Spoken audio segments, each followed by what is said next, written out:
Hello guys! Good day! Tuturuan natin kayo kung paano ba mag-insert ng video galing sa YouTube at papunta ng MS PowerPoint. Gawin natin ay punta tayo sa YouTube. Pupunta muna tayo sa Google Chrome kasi doon tayo pupunta sa YouTube.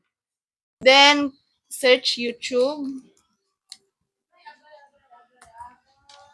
After you search anything that you want. Kaya ako among vlog akong i-search ron, no? Nag-blurry siya. Go to my face and click this video. After I click, share. I-click na po sa itong share. Makita mo tag-embed rin, no? So, itong i-click. I-copy din nato. After na-copy na ito dire, sa MS PowerPoint nato, no?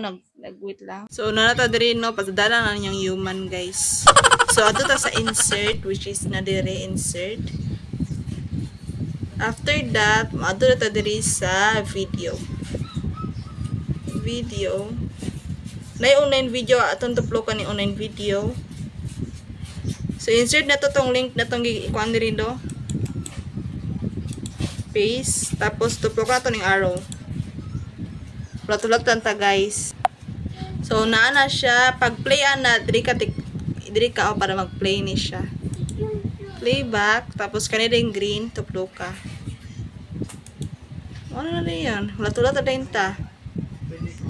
So, mauna na siya, guys. O, tara, i-play na to.